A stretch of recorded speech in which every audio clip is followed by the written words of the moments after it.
दोस्तों, आज मैं आपको बताऊंगा म्यूचुअल फंड के बारे में। कितने प्रकार के होते हैं म्यूचुअल फंड।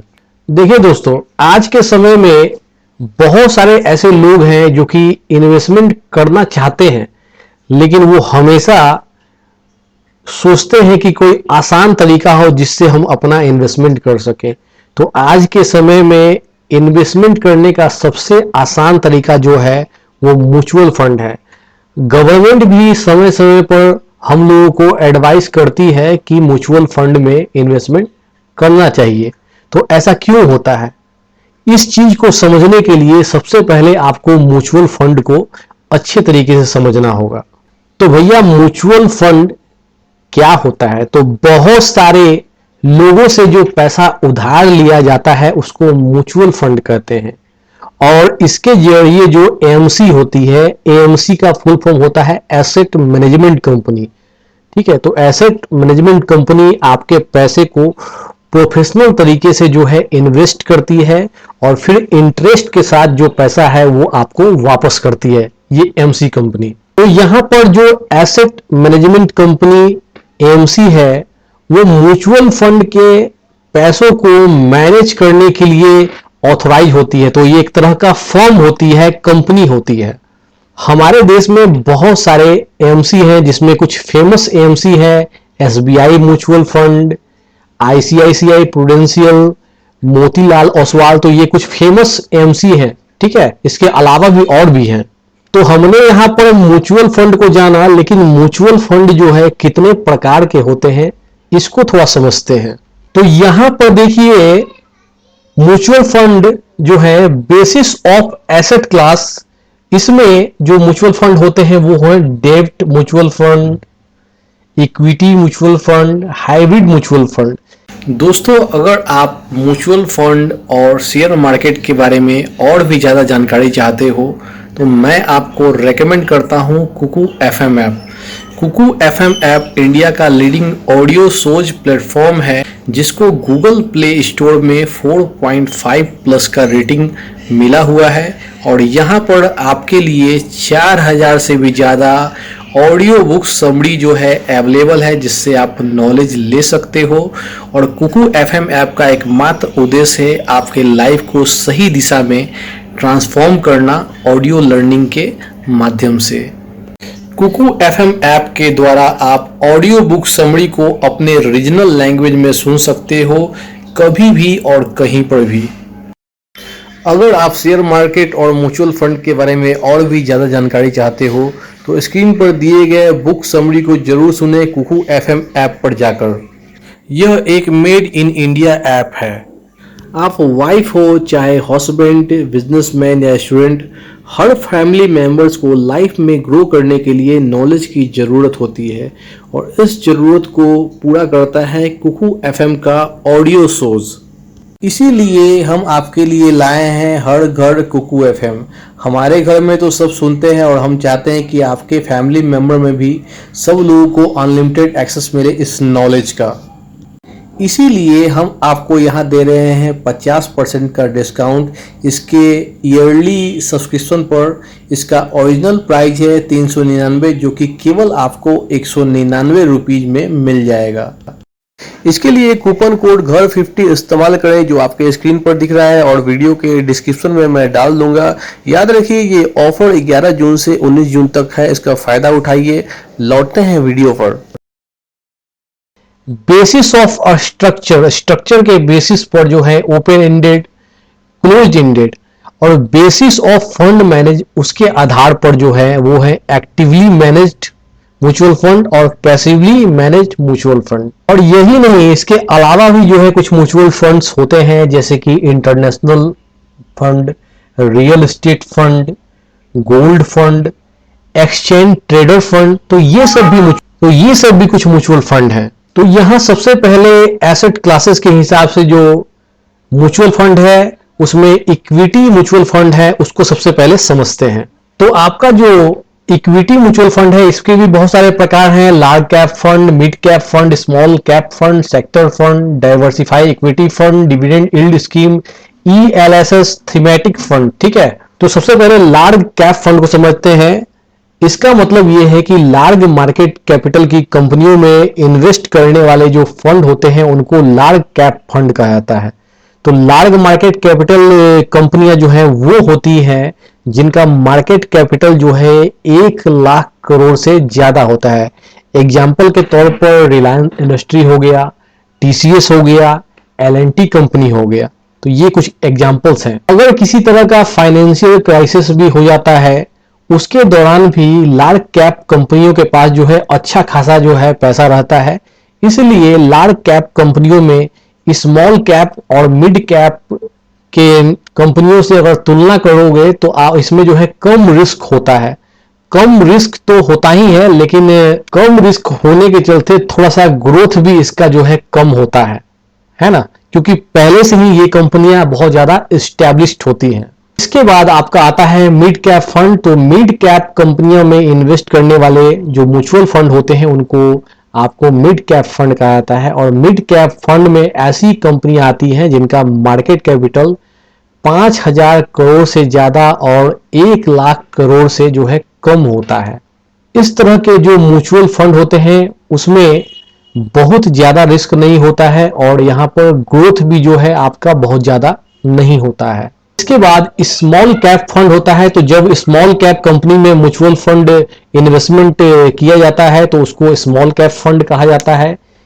इसमें जो मार्केट कैपिटल होता है वो आपका 5,000 करोड़ के आसपास जो है इसका कैपिटल इन कंपनियों का वहां पर होता है। क्योंकि ये कंपनियां डेवलपमेंट के शुरुआती चरण में होती है इसलिए इसमें ग्रोथ का पॉसिबिलिटी जो है बहुत ज्यादा होता है। लेकिन इसके साथ साथ जो है इसमें फेलर की संभावना भी बहुत ज्यादा होती है। इस तरह की कंपनियां अगर फेलर कर जाए तो लॉस भी हो सकता है। इसके बाद आपका है सेक्टर फंड। तो इस तरह के फंड में जो है किसी विशेष सेक्टर में इन्वेस्टमेंट किया जाता है। तो ये फंड भी जो है पूरी तरह से रिस्की होता है क्योंकि इस फंड में भी आपका पैसा पूरी तरह से उस सेक्टर पर डिपेंड करता है।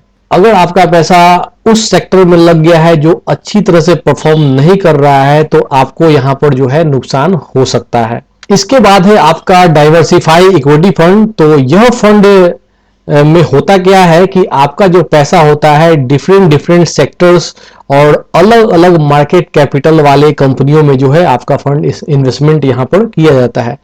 तो इसमें भी जो है रिस्क आपका कम होता है, इसमें आपको प्रॉफिट अच्छा मिल सकता है। इसके बाद है आपका डिविडेंड यील्ड स्कीम। तो इसमें कंपनी अपने प्रॉफिट का जो है कुछ हिस्सा कंपनी के शेयर होल्डर्स को देती है और इसको ही जो है डिविडेंड कहा जाता है।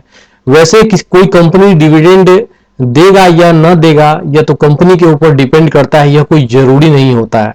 ठीक है, कोई भी कंपनी डिविडेंड शेयर होल्डर्स को देगी या नहीं देगी उस कंपनी के जो बोर्ड ऑफ डायरेक्टर होते हैं वही डिसीजन लेते हैं। तो ये कोई फिक्स नहीं होता है। तो ये जो डिविडेंड यील्ड फंड होता है इसमें कंपनी क्या करती है कि अस्थायी, सुरक्षित और कम बदलने वाले कंपनियों में इन्वेस्टमेंट किया जाता है। यहां से म्यूचुअल फंड को अच्छा जो है डिविडेंड जो है मिलने का संभावना बना रहता है।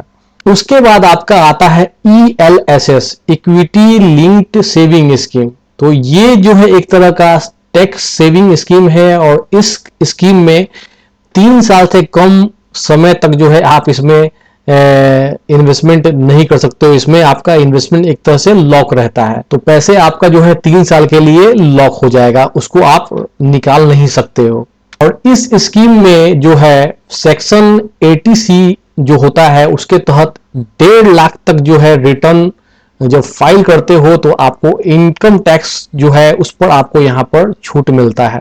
इसके बाद आपका आता है थीमेटिक फंड। तो ये फंड जो है थीम्स में जो है इन्वेस्टमेंट करता है।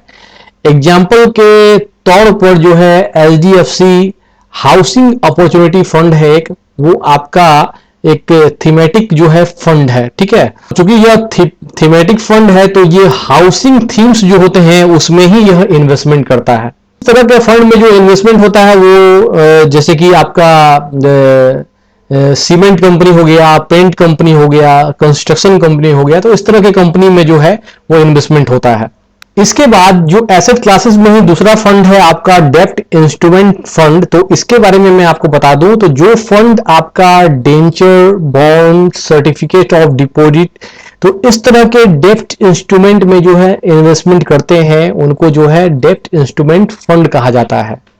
तो मैं आपको बता दूं कि डेब्ट इंस्ट्रूमेंट के जरिए जो गवर्नमेंट या कंपनी होते हैं, वो जो है पैसा उधार लेते हैं और फिर जो है इंटरेस्ट के साथ वो पैसा वापस किया जाता है। तो इक्विटी फंड के मुकाबले इसमें जो है रिस्क कम होता है, ठीक है, और यहाँ पर रिटर्न भी तो आपको जो है कम होता है। तो डेब्ट इंस्ट्रूमेंट फंड में भी जो है 4 तरह के फंड है। एक आपका गिल्ट फंड है, आपका एक जंक बॉन्ड स्कीम है, और आपका एक फिक्स मैच्योरिटी प्लान है, और लिक्विड स्कीम है। 4 तरह के डेब्ट इंस्ट्रूमेंट फंड होते हैं। तो गिल्ट फंड जो है इसके बारे में जानिए। तो जो फंड सिर्फ गवर्नमेंट सिक्योरिटी में इन्वेस्टमेंट करते हैं उनको गिल्ट फंड कहा जाता है, और गवर्नमेंट सिक्योरिटीज को गवर्नमेंट जो है यहाँ पर इशू करती है। यही कारण है कि इस फंड में रिस्क बिल्कुल नहीं होता है। इस फंड स्कीम को चाहे नुकसान हो या फिर फायदा हो, आपको यहाँ पर रिटर्न जो जरूर मिल जाता है, क्योंकि किसी भी देश के गवर्नमेंट से ज्यादा और किसी पर आप जो है विश्वास नहीं कर सकते हो। गिल्ट फंड भी 2 तरह के होते हैं, एक आपका शॉर्ट टर्म होता है, एक आपका लॉन्ग टर्म होता है। इसके बाद दूसरा है आपका जंक बॉन्ड स्कीम। तो जंक बॉन्ड स्कीम में कॉर्पोरेट जो बॉन्ड होते हैं उसमें जो है इन्वेस्टमेंट किया जाता है। इसमें जो आपका डिफॉल्ट रिस्क होता है बहुत ज्यादा होता है, और इसमें जो है आपका रिटर्न भी जो है बहुत ज्यादा होता है। इसके बाद आपका जो है फंड वो है आपका फिक्स मैच्योरिटी प्लान। तो ये जो फंड है आपका बैंक एफडी की तरह होता है, और इसमें भी बैंक एफडी की तरह रिस्क जो है कम होता है। इसमें पहले से ही जो है एक निश्चित जो है मैच्योरिटी इसमें दिया रहता है, जैसे कि 3 साल, 5 साल, ठीक है। और ये प्लान्स जो है ज्यादातर certificate of deposits, commercial papers या फिर कॉर्पोरेट बॉन्ड्स में जो है यहाँ पर इन्वेस्टमेंट करती हैं, और इसका रिटर्न भी जो है ज्यादातर जो है बैंक एफडी से थोड़ा ज्यादा ही होता है। इसके बाद है आपका लिक्विड स्कीम। तो ये जो डेब्ट फंड है ये मनी मार्केट इंस्ट्रूमेंट में जो है इन्वेस्टमेंट करता है। तो लिक्विड फंड जो है बहुत शॉर्ट टर्म पीरियड के जो म्यूचुअल फंड होते हैं उनमें इन्वेस्टमेंट करता है। एग्जाम्पल के तौर पर commercial paper, certificate of deposits, आपका treasury bills, term deposit etc. ये जो लिक्विड फंड होता है ये आपके सेविंग जो बैंक अकाउंट होता है उससे ज्यादा आपको रिटर्न देता है, और इसमें जो रिस्क होता है वो बहुत कम होता है। अगर आप शॉर्ट टर्म के लिए इन्वेस्टमेंट करना चाहते हैं तो ये वो फंड बहुत अच्छा है, और सबसे अच्छा बात है कि इस फंड से आप कभी भी अपना पैसा बाहर निकाल सकते हो। इसके बाद आपका आता है हाइब्रिड फंड। एसेट क्लास में ही आपको बताया था मैंने। तो यह फंड जो है एक से ज्यादा क्लासेस में इन्वेस्टमेंट करता है। ये आपका इक्विटी और डेब्ट दोनों तरह के जो फंड्स होते हैं उसमें आपका इन्वेस्टमेंट यहां पर करता है। यहां पर हाइब्रिड फंड भी 3 प्रकार के होते हैं। आपका मंथली इनकम प्लान है, आपका बैलेंस फंड है, और आपका आर्बिट्रेज फंड है। तो सबसे पहला आपका मंथली इनकम प्लान है। तो इस फंड में जो है क्या होता है कि ज्यादातर जो अमाउंट होता है 60% से 90% तक जो है इन्वेस्टमेंट डेब्ट इंस्ट्रूमेंट में किया जाता है, और बाकी का इन्वेस्टमेंट जो है इक्विटी में किया जाता है। तो डेब्ट में ज्यादा इन्वेस्टमेंट होने के चलते थोड़ा ये ज्यादा सेफ होता है। तो इसका मतलब ये मत समझिए कि ये बिल्कुल सेफ और फिक्स्ड रिटर्न देने वाला कोई प्लान है, ऐसा नहीं है, क्योंकि कुछ हिस्सा इसका इक्विटीज में भी यहाँ पर इन्वेस्टमेंट रहता है। तो रिस्क थोड़ा सा कम होता है, लेकिन बिल्कुल ना हो ऐसा नहीं है। इसके बाद आपका बैलेंस फंड है। तो नाम से ही स्पष्ट है, इसमें 50% इक्विटी में और 50% डेब्ट में जो है इन्वेस्टमेंट किया जाता है। इस फंड में आपको रिटर्न अच्छा मिलता है, लेकिन रिस्क भी थोड़ा ज्यादा होता है। इसके बाद आपका आर्बिट्रेज फंड है। तो आर्बिट्रेज फंड के जरिए जो है बदलने वाले जो मार्केट होते हैं उसमें इन्वेस्टमेंट किया जाता है। इसमें रिस्क जो है आपका काफी ज्यादा होता है। इसमें 65% से ज्यादा जो पैसा है इक्विटी में आपका इन्वेस्टमेंट होता है। इसमें जो पैसा आप इन्वेस्टमेंट करते हो वो सेफ रहता है, लेकिन आपका रिटर्न जो है वो कम या ज्यादा हो सकता है। इसके बाद जो स्ट्रक्चर के हिसाब से म्यूचुअल फंड के प्रकार हैं वो मैंने आपको बताया था, ओपन इंडेड फंड और क्लोज इंडेड फंड। ठीक है, तो ओपन इंडेड फंड के बारे में जानते हैं। तो ज्यादातर mutual fund scheme open ended होते हैं और इस फंड को आप कभी भी बाई और सेल कर सकते हो। ओपन इंडेड जो फंड होते हैं उसके कितने भी जो यूनिट्स हैं जो है इशू किया जा सकता है उसको।